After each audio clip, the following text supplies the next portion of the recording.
اجدد اختراعات الحلو في مصر نوفمبر 2024. زي ما انتم متعودين بنخلص طلعت اجدد اكل في مصر وبجيب لكم الطلعه اللي بعدها على طول اجدد اختراعات الحلو في مصر، عشان زي ما انتم عارفين برضو مطاعم مصر في الحلو ما بتتوصاش، وكل يومين ثلاثه كده يعملوا اختراع اغرب من اللي قبله. فجبت لكم الاختراعات الجديده اللي معموله في الحلو ترندنج في السوق عشان اقول لكم ايه اللي حلو فيها وايه نص نص ولا اي كلام عشان تعرفوا تاكلوا منها ايه. واسعار حتى كلها النهارده شامله كل حاجه، ما بتضافش عليها حاجه. لو عجبكم الطلعه ما تنسوش تلايك القمر، ولو مش عاملين سبسكرايب لو سمحتوا تعملوا سبسكرايب. فمن غير رغي كتير يلا بينا.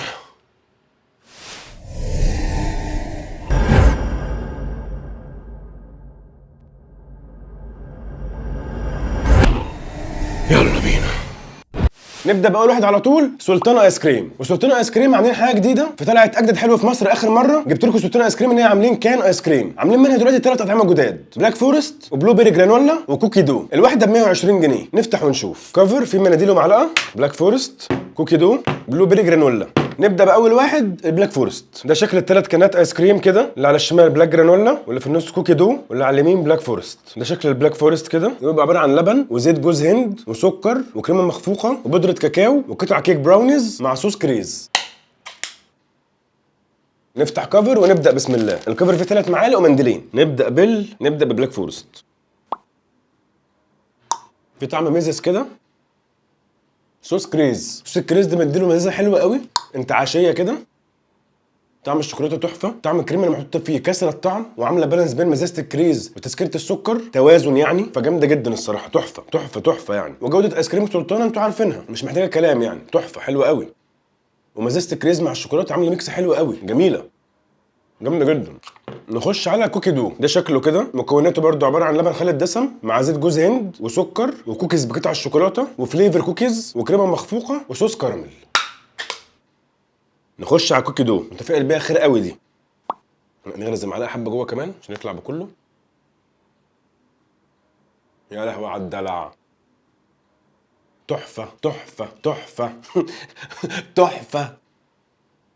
طعم الكوكيز اللي محطوط طعمه تحفه، حلو جدا جدا جدا، كرانشي ومسكر تسكير حلو جدا معتدل ما تجزعش. والكريمه المخفوقه بتاعتهم صايعه قوي قوي يعني. انا في العادي ما بفضلش قوي الكريمه، بتجزع نفسي كده ما بحبهاش، بس بتاعتهم فعلا فاصله الطعم وفعلا عامله اضافه حلوه جدا فيه. وصوص الكراميل بقى في الاخر مديك تاتش تحفه، جامده قوي الصراحه. ودي بقى مش زي اللي فاتت فيها مزازه وبتاع، لا دي حلوه بس وحلوه مظبوط ومش مجزع، فتحفه الصراحه. قطع الكرانشز بقى بتاعت الكوكيز كمان وانت بتاكل، تحفه حلوه قوي قوي قوي. مش عايز اخش على اللي بعده والله لان مقلق من الجرانولا ده الصراحه، بس مضطر يعني. خش على اللي بعده بقى، بلو بيري جرانولا. ده شكلها كده برضو نفس الحاجه، لبن خالي الدسم مع زيت جوز هند، سكر، نكهه توت ازرق مع صوص توت ازرق وشوفان بالعسل والمكسرات وكريمه مخفوقه. ودي الانسان قفل منها فجاه كده من قبل ما اخش عليها علشان الشوفان، اصل مش وراك الشوفان حتى في الشيت ميل، بس نديها فرصتها برضو يعني بدون تحيز. نخش للاخر كده نغطس. ايوه. ليه شوفان كده بقت صحيه يعني؟ ثواني يا بيه. طعم البلو بيري بتاعهم تحفه، دولي ما بيهزرش يعني، حلو جدا جدا جدا، الشهاده لله يعني. والكريمه قلت لكم قد ايه حلوه وبتفصل الطعم، ما بتخلوش مجزع، بتفصل بين الاطعم، فجميله. والشوفان معاها مش وحش، بس الصراحه كنت افضل يبقى معاها كوكيز دي زي اللي فاتت يعني، نفس التوت اللي موجود بمزازته وكل حاجه، بس يبقى بدل شوفان كوكيز، كانت بقت تحفه. لان الشوفان مديها يعني عضه كده ملهاش معنى وسطهم يعني. انت ايه اللي جابك هنا؟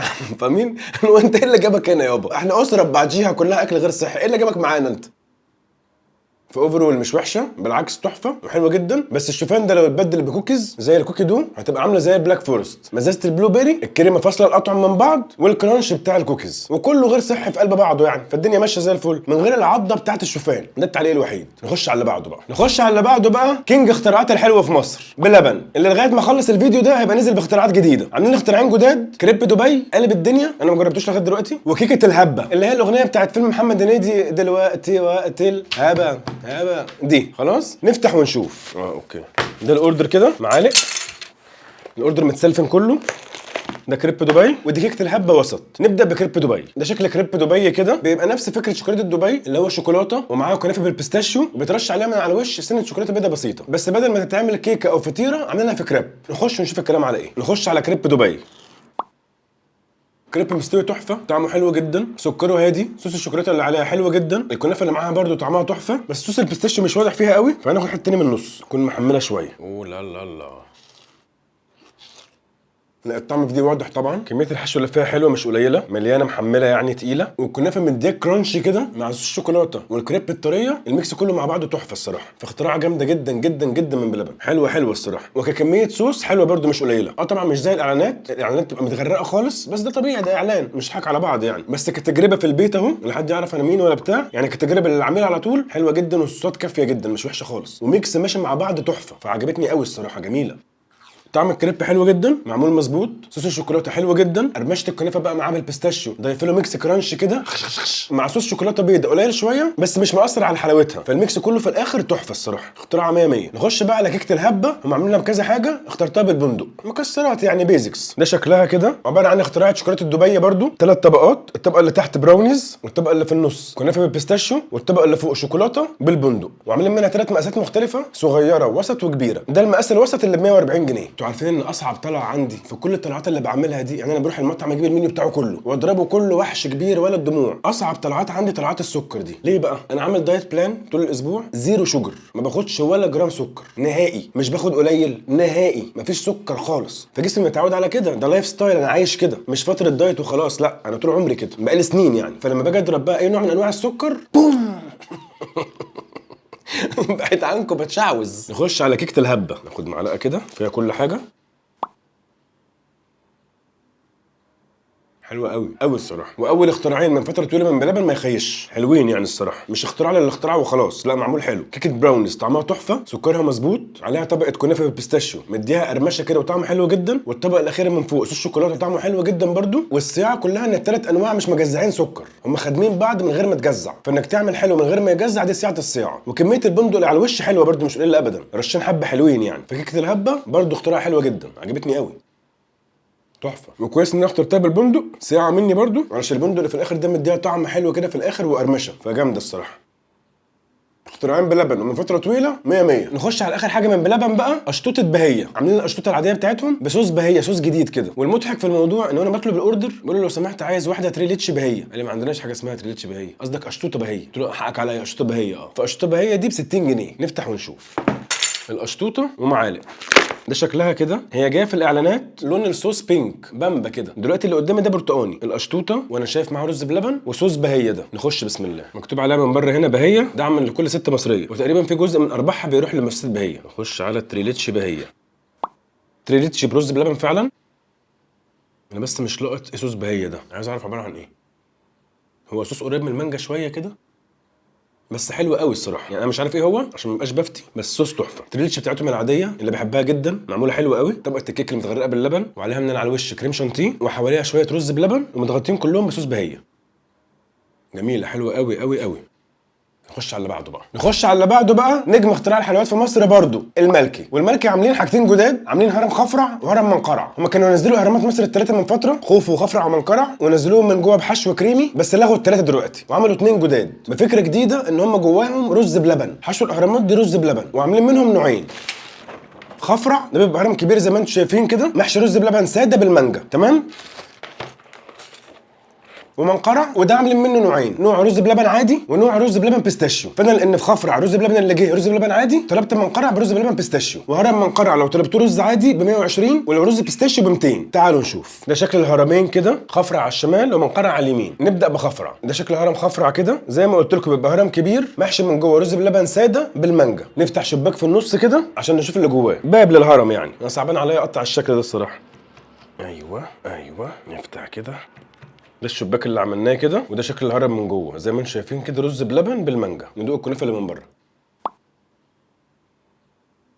كنافه حلوه مظبوطه، سكرها مظبوط بس ماسكه نفسها شويه، وده طبيعي عشان تعمل شكل الهرم ده ما تبقاش سايحه. نخش من جوه بقى كده عشان تشوفوا معايا، نغطس بالمعلقه كده.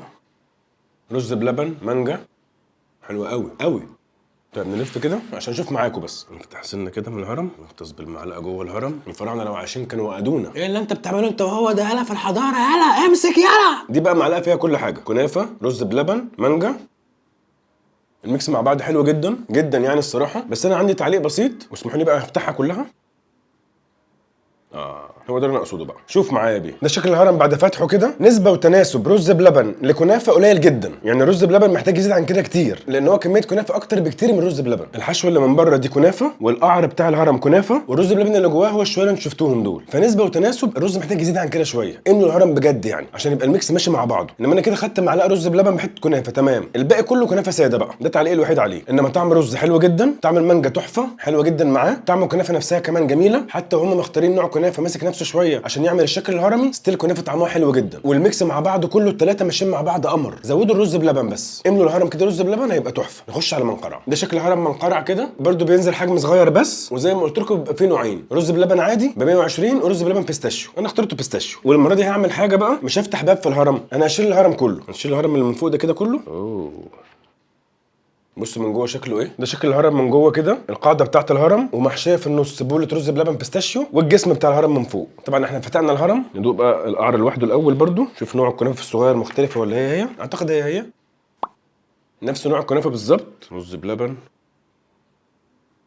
هو بيستاشيو كتير، كريمه كتير، رز بلبن قليل قوي، اللي هو لو ما ركزتش في طعمه قوي مش هتطلع في رز بلبن اصلا من كتر ما هو قليل. شايفين لاي درجه؟ فالتعليق ده اكتر من المره اللي فاتت كمان. الرز بلبن قليل قوي قوي. ناخد قطم بقى كله مع بعضه.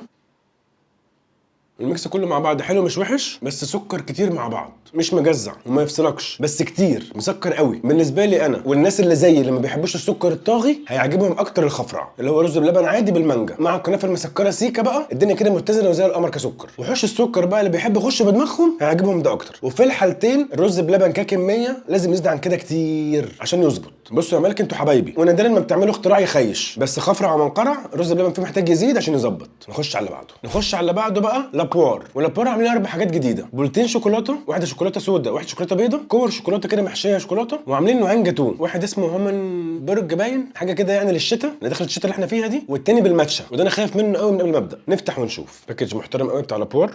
ده شكل الاوردر كده. نبدا ببولت الشوكولاته. انا ما اعرفش الصراحه دي عباره عن ايه ومكونه من ايه، بس هنكتشف مع بعض دلوقتي. ده شكلها كده. نخش ونشوف الكلام على ايه. نخش على بولت الشوكولاته. انا شايف بولت شوكولاته عليها من على الوش بندق تقريبا، ومن جوه شوكولاته غامقه. نخش بسم الله.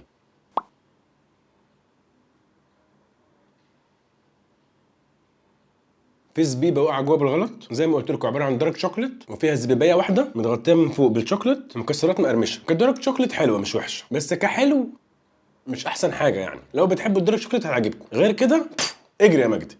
نخش على الاجدد بقى، الوايت منه اللي دي كانت موجوده من شويه ونزلوا بعديها الوايت. ده شكل الوايت شوكليت كده برده، مكسرات من على الوش، طبقه شوكولاته. وهنخش نشوف بقى مكونه من ايه. انا شايف من جوه زي طبقه الكيك كده، وحاجه عامله زي البصل الاخضر، بس اعتقد ده جيلي. هنشوف. حلوه قوي دي قوي. العجينه اللي جوه دي قريب قوي للكيك او الكسكسي لما يمسك في بعضه، ده اقرب قوام ليها يعني. معاها قطع جيلي اخضر كده طعمها تحفه، ومتغطيه من بره بشوكولاته بيضه ومكسرات. الميكس مع بعض بقى دولي تحفه، جامده جدا جدا جدا، حلوه قوي دي. مقرمشه وجميله وطعمها تحفه، وارشحها لكم بقوه، دي جامده قوي. اختراع 100 100. نخش على الجاتوه بتاع الشتاء بقى، وهكتب لكم اسمه عشان انا مش فاكره الصراحه. ده شكله كده عباره عن كارت كيك كريمه. هنشوف ايه اللي على الوش ده، قرع ده ولا ايه. نخش ونشوف الكلام على ايه. نخش على الهامل جيدي. اوه يا ستار، ايه ده؟ هي حلوه مش وحشه الصراحه. هي اول قطمه بس صدمتني شويه كده، عشان الكارت كيك ده اصله يعني انا ما بعتمدوش حلو الصراحه. ما هو كل ما هو هيلثي ما بيبقاش طعمه حلو، فهو الكارت كيك يعني بيبقى سعراته قليله قوي، يعني هو اقل حاجه في السكريات فيها سعرات حراريه، اقل حاجه خالص. بس حلو والله. حاطين قطع مش مجفف باين، يعني مش يقرع بقى، مش عارف والله. قطع فاكهه مجففه، طبقه كريمه من على الوش، كارت كيك كميكس، مش مبهره ومش وحشه، مش هتفصلكم، بس انا ما طلبهاش مخصوص الصراحه انما مش وحشه. نخش على اخر حاجه بقى، اللي هو لو تاخد بالك عزيزي المشاهد انا سيبها للاخر، الماتشا. جاتوه الماتشا ده شكلها كده، خير اللهم اجعله خير. ماتشا كيكه راسبيري باين، وحته كريز من على الوش. نخش وربنا يستر. وانا والله لولا الريفيو ما عايز اخش الصراحه. نخش بسم الله. استر يا رب.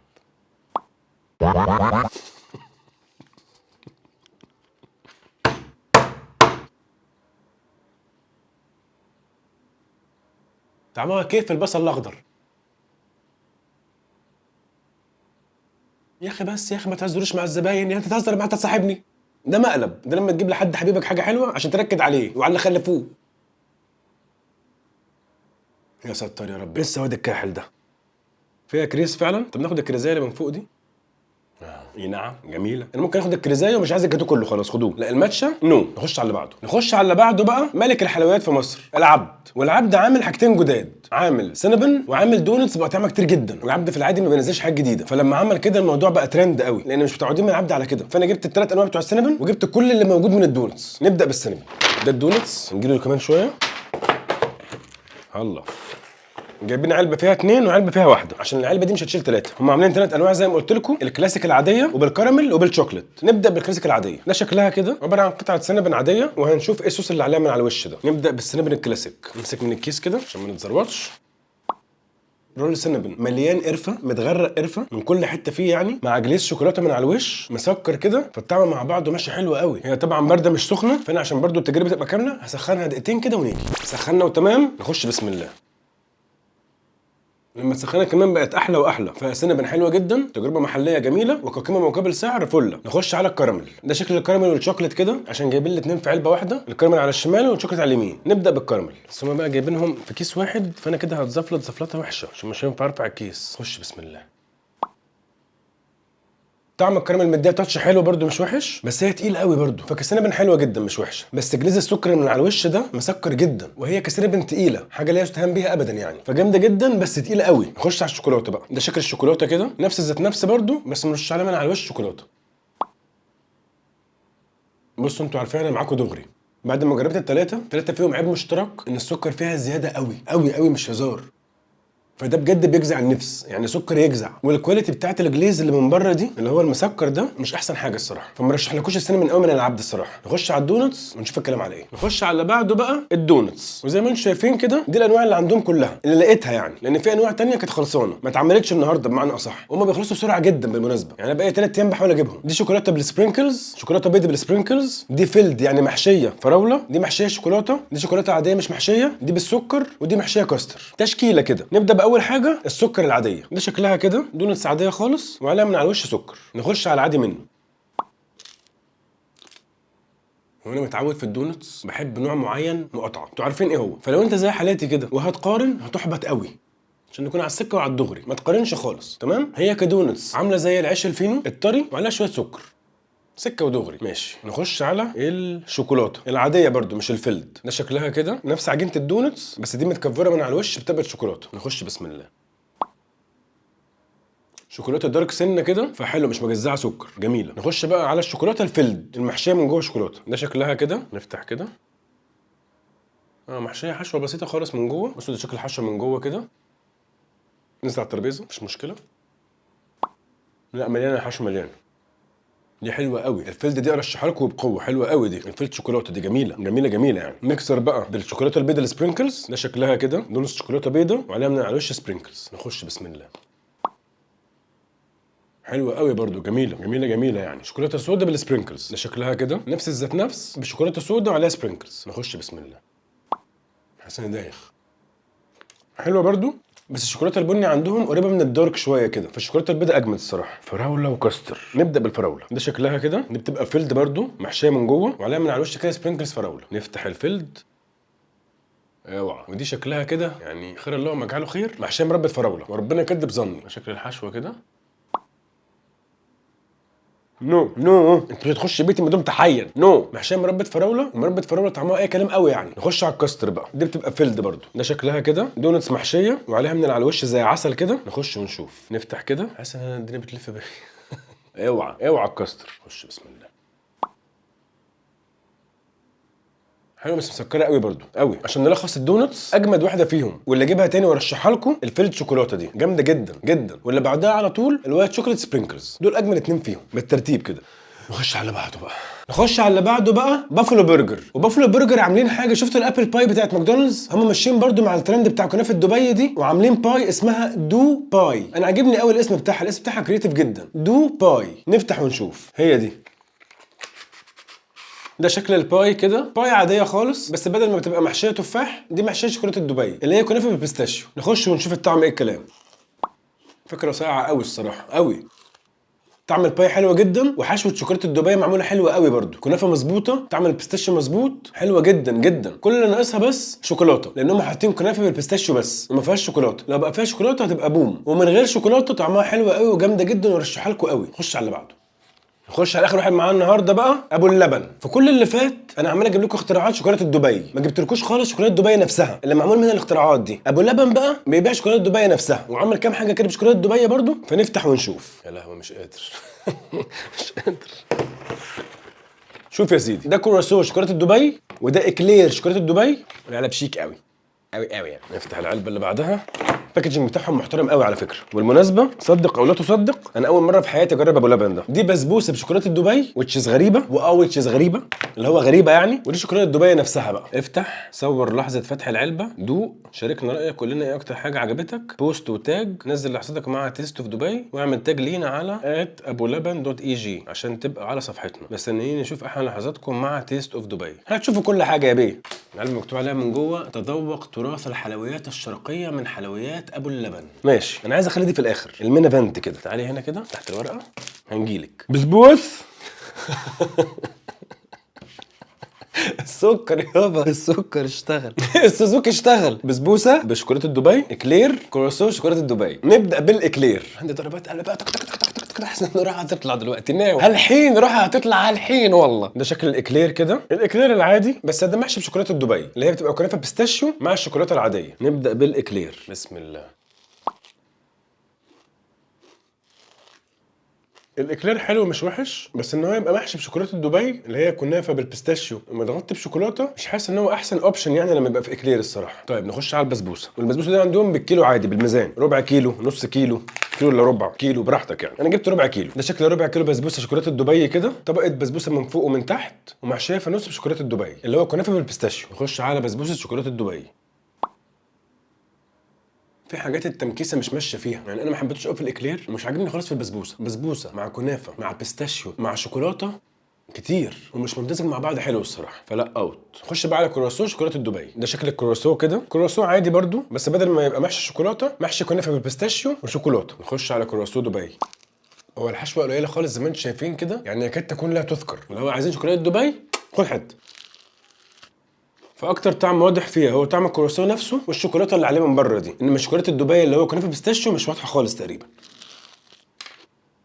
قليله جدا. نخش على المين ايفنت بقى، الحدث الاكبر في الليله دي اللي مستوحى منه كل التجارب دي والاختراعات دي كلها، شوكولاته دبي نفسها بقى. ده شكل بار شوكولاته دبي كده، مكتوب عليه من بره بيستاشيو كنافه شوكليت تيست اوف دبي. ده شكل البار كده، عريض طبعا لان ده بار شوكولاته بيبقى محشي من جوه كنافه بالبيستاشيو. نخش ونشوف الطعم ايه الكلام. نخش على شوكولاته دبي.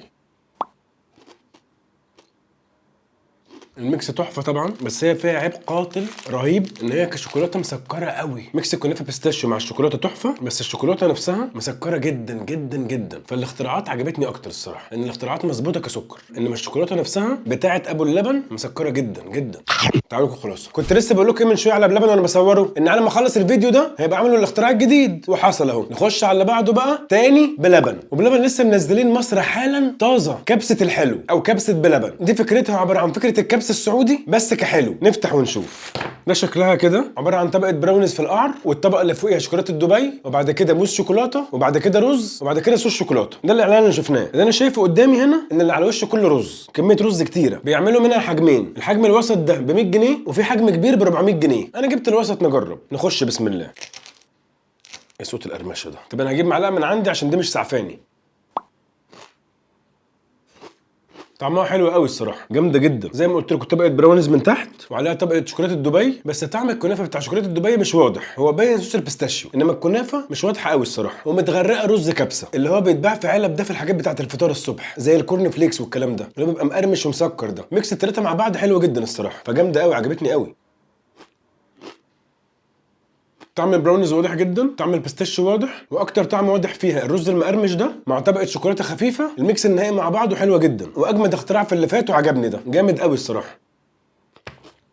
تعالوا لكم خلاصه خلاويص اقول لكم بقى الخلاصه. اجمد حاجات في اختراعات الحلوه في مصر نوفمبر 2024 هم اللي جايين دول. سلطان ايس كريم اجمد واحده في الثلاث انواع الجداد. الكوكي دو تحفه، طعم اللبن مع الكوكيز مع الكريمه اللي فاصله الاطعمه مع بعض، في الكان اللي اختراعها جامده جدا وهتعجبكم قوي. حلوان العبد السينابن بتاعه ما رشحوش قوي الصراحه، مش احسن حاجه يعني. الدونتس لو هيضربوا من عنده دونتس اجمد نوعين في اللي كانوا موجودين. الفيلت شوكولاته حلوه جدا ومليانه ومحمله، والدونتس اللبت بالسبرينجلز ميجا اللي هي الكبيره دي حلوه قوي برده. طعم الشوكولاته البيضاء عندهم احلى من السمره فهتعجبكم قوي. فبالترتيب كده يبقى الشوكولاته فيلد الاول وبعد كده سبرينجلز شوكولاته بيضاء باللبن. كريب دبي عجبني جدا، اشطوطه بهيه حلوه جدا برده، وكيكه هبه دبي دي ماشي الحال برده مش وحش. واكتر حاجه عجبتني فيهم كلهم اختراع الكبسه الجديد ده جامد قوي. الدو باي بتاعت بافلو برجر حلوه قوي كمان. لابوار بولة الشوكولاته البيضاء اجمد حاجه عاملينها في الحاجات الجديده. ودي كده خلاصه الخلاصه. بس كده دي كانت طلعت الاسبوع ده. لو عجبتكم الطلعه ما تنسوش لايك القمر، ولو مش عاملين سبسكرايب لو سمحتوا اعملوا سبسكرايب وفعلوا الجرس يجيلكم حاجه زي باول لحد الاسبوع الجاي ان شاء الله. الاسبوع الجاي طلعه جديده، اشوفكم على خير. يلا سلام.